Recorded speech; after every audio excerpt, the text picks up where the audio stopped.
Well, despite the SEC holding on for dear life onto Ripple, Ripple and its 550 employees have been working their butts off, creating partnerships and gaining new clients worldwide. One of those partnerships is about to pay off. Ripple's been busy building relationships with fintech companies, CBDCs, DeFi organizations, and payment transfer companies around the world. Well, one of those in Southeast Asia is about to go live. They've recently announced a partnership, and that partnership has recently announced another partnership that's coming on board that's going to use the XRP on-demand liquidity system. This is starting out in Southeast Asia, but this seems to me like this could be the first shoe to drop. And recently, the subreddit r/Ripple recently set a huge milestone just yesterday. We're going to talk about what that is and how you guys helped make that milestone. And also, the SEC comes pushing back at Ripple, at Judge Netburn, basically pushing back on the documentation that the judge said Ripple now has access to.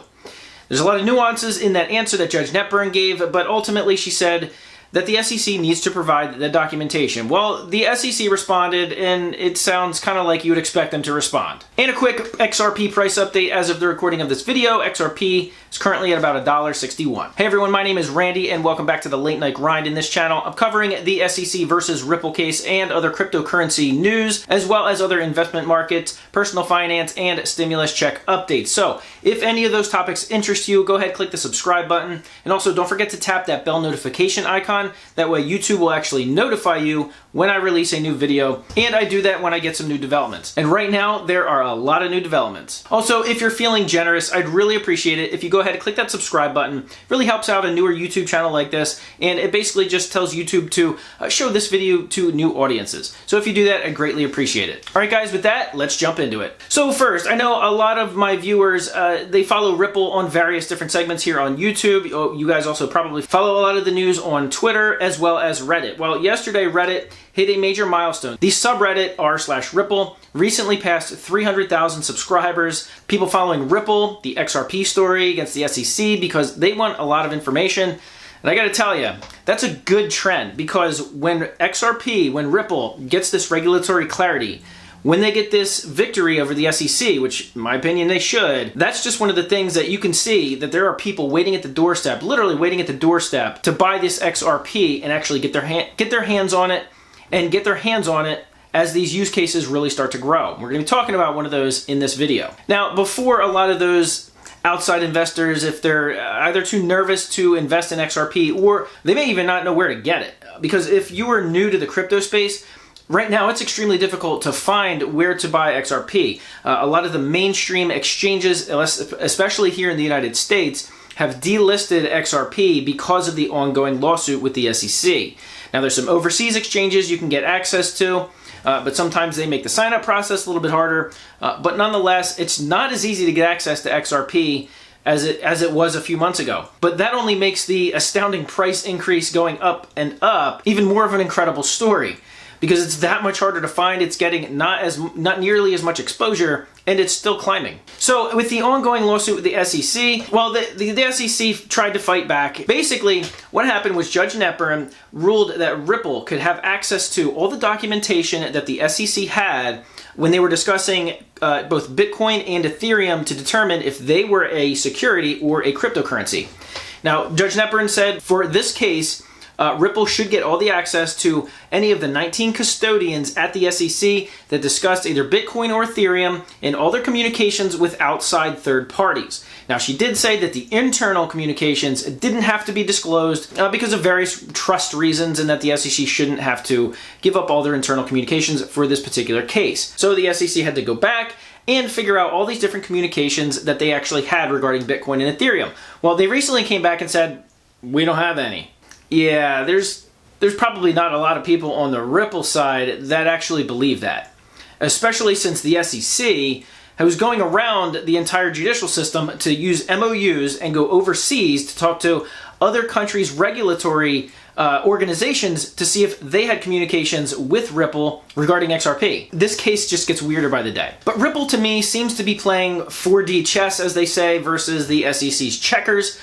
Because over the past couple of years, they've actually added members to their staff that are former SEC employees. Now, some people might not think that's a good thing, but in my opinion, I think Ripple is doing a very good thing by doing that. The first one, they have attorney Mary Jo White, who used to be a former SEC attorney. She is now fighting in defense of Ripple and says basically the SEC, and her quote was, "They are dead wrong about XRP being a security." So they have her fighting for that. And now the announcement yesterday that Ripple added to its board of directors a former U.S. Treasury Secretary who actually has her name printed on the $100 bill. You can go ahead and look it up. Rosie Rios, who was the Treasury Secretary under the Obama administration, she is now on board with Ripple. With multiple former SEC regulators or financial regulators on board with Ripple, it seems to me like they know what they're doing. They are getting backup from the people that they know, really the only people they know that could possibly give them trouble, which they currently are. So is Brad Garlinghouse and Chris Larson, are they playing 4D chess? Let me know in the comment section below if you think they can outsmart the SEC by actually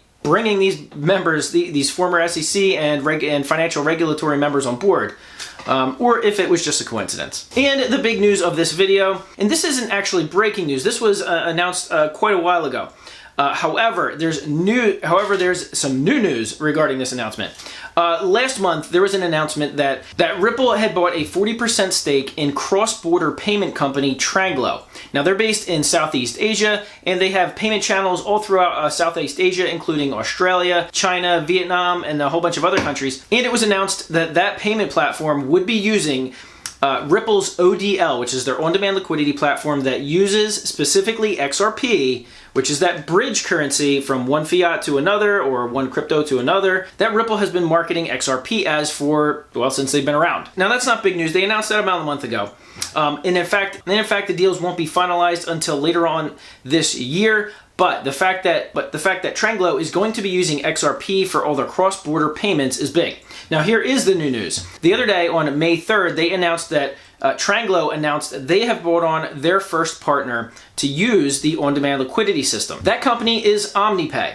Now, that OmniPay is based in Australia, but they are setting up payment channels for all of Southeast Asia, like I said, into China, into Vietnam, into Singapore and Indonesia. And their focus is basically to provide seamless payment options for more of the mainstream, more of the retail side of things. And all of their cross-border payments are going to be using the ODL system, which is XRP. So my opinion, this is really the first shoe to drop because XRP's use case can now be touted. And if you're an XRP holder, you've already known this is what the case is for years. However, this is some big news, especially since Ripple is now going out and not only partnering with these different payment processors, but in some cases acquiring them. And doing that ensures that they'll be using their on-demand liquidity system and the use of XRP will become bigger and more frequent, thus making the price and scarcity of an XRP token go even higher. So if you're an XRP holder, this is big news. This is great news in my opinion. But let me know your thoughts in the comment section below. If you think this is just a little drop in the bucket for XRP, or if you think this is big news. Honestly, I think this is big news because once the regulatory clarity from the United States comes in, whether it's a settlement or they win or whatever the case may be, they can now look to this use case in Southeast Asia and say, look at all these cross-border payments where these companies are now having on-demand, super cheap payment options that are bridged and settled almost instantly, which is the basis for XRP in the first place. Now, I'm still waiting on whether Judge Netburn is going to rule on the use of MOUs that the SEC was doing. She's supposed to have a ruling on that within a couple of days. So right now it's already Wednesday. So we haven't heard anything as of yet, but as soon as I hear, definitely going to let you guys know. So like I said, if you're not subscribed to this channel, go ahead and click that subscribe button, hit the bell notification icon, and you'll be notified when I do release that video. Thanks for watching. Appreciate a big thumbs up, and I'll see you guys on the next video.